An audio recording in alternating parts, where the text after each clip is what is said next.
Why we are delivering all these programs with foreign universities? Why international degrees in Sri Lanka?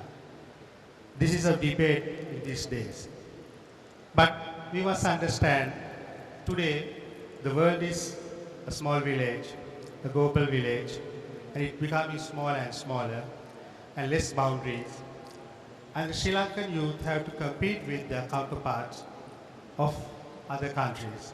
So they have to have qualifications, they have to have various degree programs where they could compete with their competitors.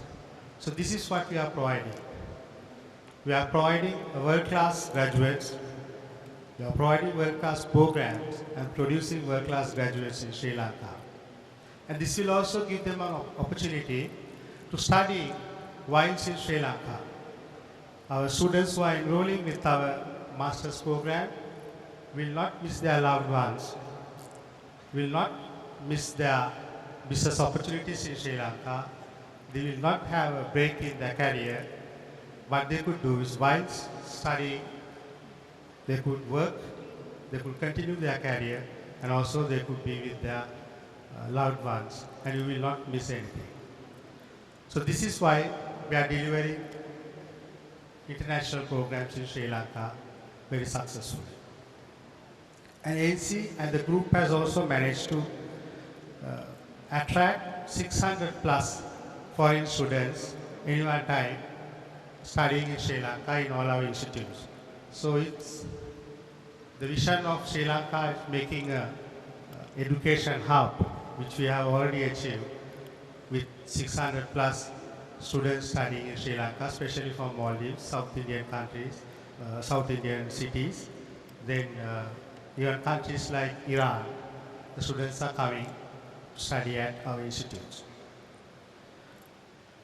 I'm sure, and I'm assuring all of you all, that ANC will maintain the same standard as of our partner university, and we will deliver their programs in Sri Lanka equally or better than what they are doing in their home countries. And with the setting up of the postgraduate school, we hope to bring more other programs, many other programs, especially in IT and various hotel management and various other niche areas where the Sri Lankan student needs knowledge and skills. Finally, I would like to thank all staff members of ANC who have worked very hard during last 1 year to make this a reality, and also all representatives of the university who have worked very hard to make this dream a reality. Thank you very much and enjoy the evening.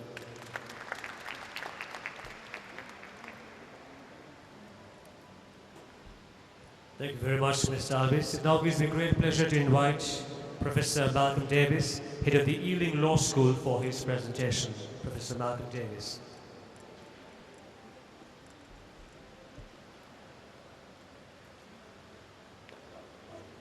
Ladies and gentlemen, good evening, and thank you for coming to this launch of the first collaborative project between ANC and the University of West London.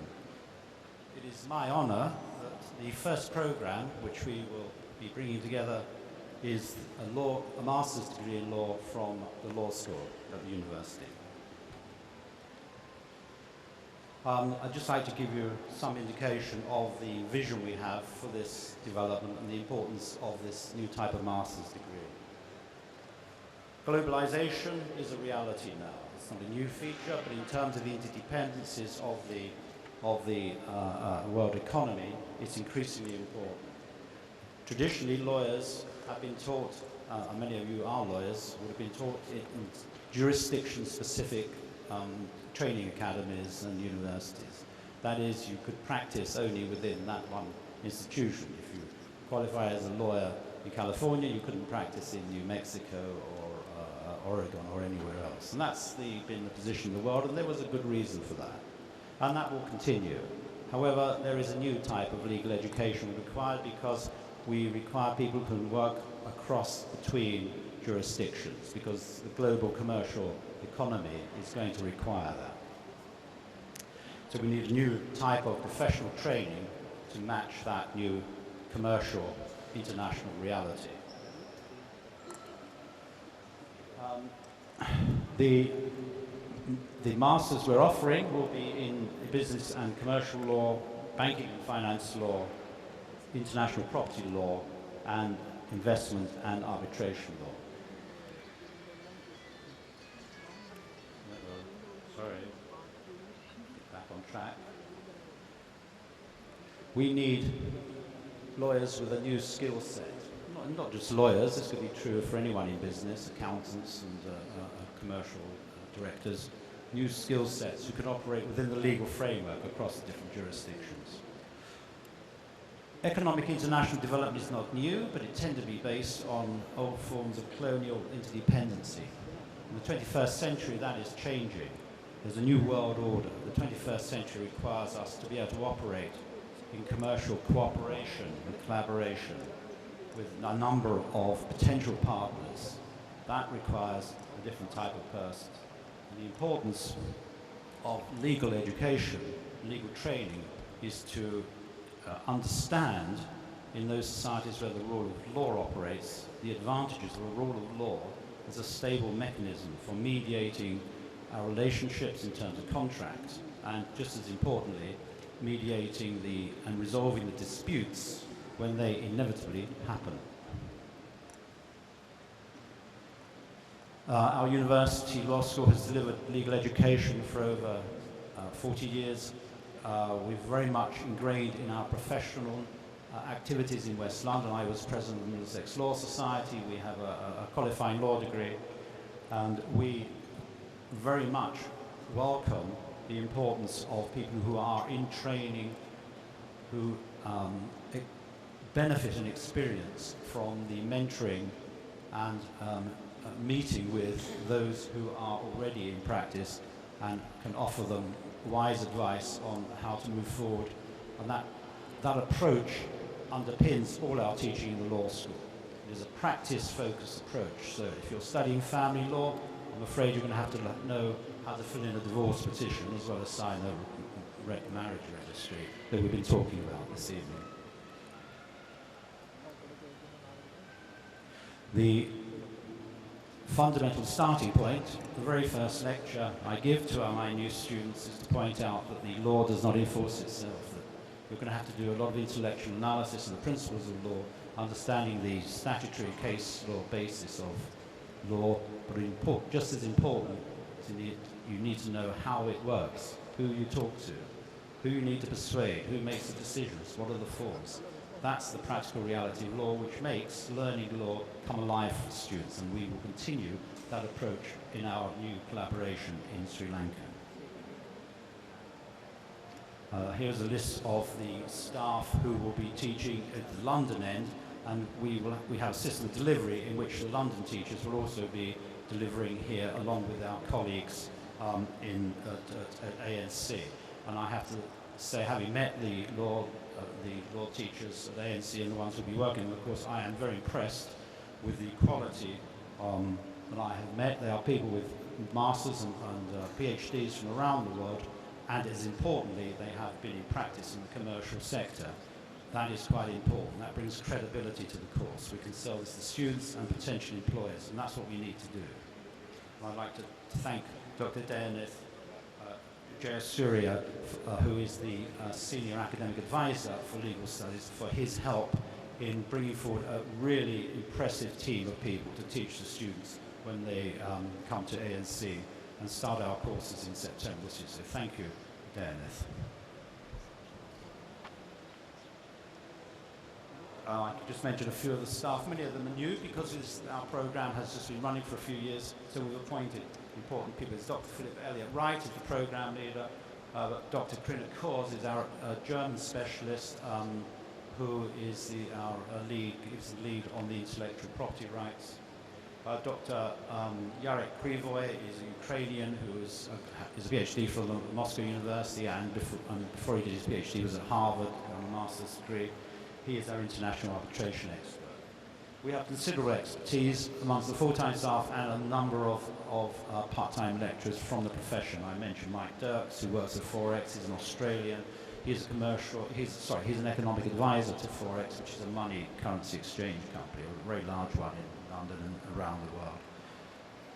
So there's the quality of the staff, and I think we can promise you that we will maintain very high standards and offer students an experience which will put them in very good stead for moving forward in their careers and helping to promote our reputation as a good university for learning, ANC as a provider of higher education, and more importantly, will help to promote the job opportunities of people in the global market economy, although one has to be aware that global economies can slow down as well as speed forward, and this may be one of those times when we have to tread water in the global economy.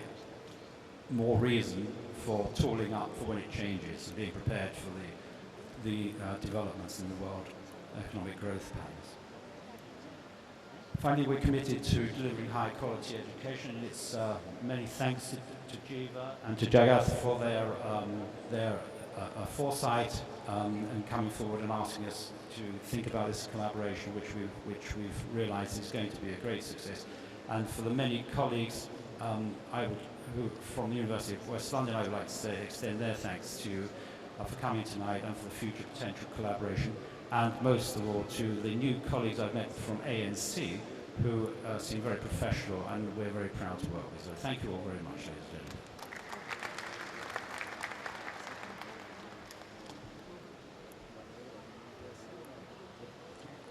That was Professor Malcolm Davis, head of the Ealing Law School. We now have Mr. Roger Cook, MBA Program Head of the West London Business School, ladies and gentlemen.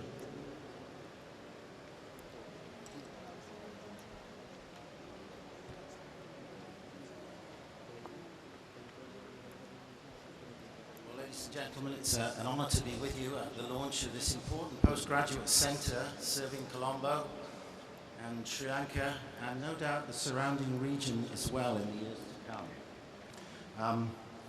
If you can bear with me for a few minutes, it's an opportunity for me to share with you briefly how some of the programs offered by the University of West London will develop in this postgraduate centre, and to outline an important flagship program for the development of the postgraduate centre, which is particularly our master's degree in business administration, which will be offered at the beginning of 2013 and form the main plank of a suite of postgraduate specialist master's programs equipping students and professionals with the skills needed to succeed and to push ahead in a fast-changing world.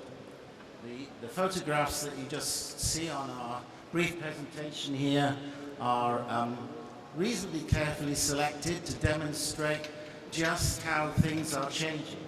The first photograph represents nothing that moves faster than money, as you know, in various contexts here, and how that shapes how business is going to be able to move quickly and to be adaptable and to change in both planned and unpredictable ways in the decades to come. The second photograph is simply there to make us feel at home as British people. We wouldn't be quite happy unless there was a symbol which represented the weather we're more used to than the weather we're finding here in Sri Lanka. But it also represents how things can change very quickly and how opportunities and threats can emerge unexpectedly, and how contemporary business education needs to equip both new employees entering the field and experienced professionals with the skills to take advantage of changes in the business environment. The third photograph on this brief presentation is a representation of the need to develop new business models which reflect a growing concern throughout the world to find and create value chains which are sustainable in the face of a changing environment and changing market expectations. And I know that's true of many businesses in Sri Lanka who need to shift and adapt to develop sustainable models of business in order to sell into world markets. If you bear with me for a few minutes, I'll outline how our program intends to equip professionals to succeed in a changing world. An MBA is essentially a post-experience program which gives its participants ample opportunities to reflect on where they've come from and where they're going to. So it's essentially an opportunity to learn from previous successes and sometimes previous failures, but also it's an opportunity to acquire new perspectives, new specific skills to shape future business and develop the competencies which are able to cope in a changing world.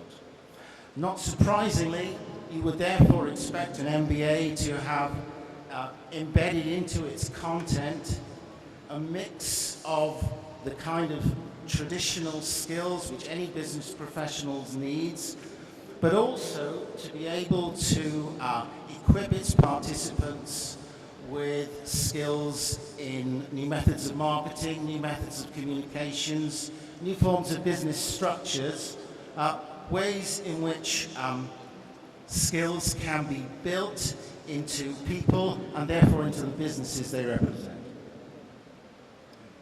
Just to briefly outline, our MBA is not a static product. It changes in line with the world around it, and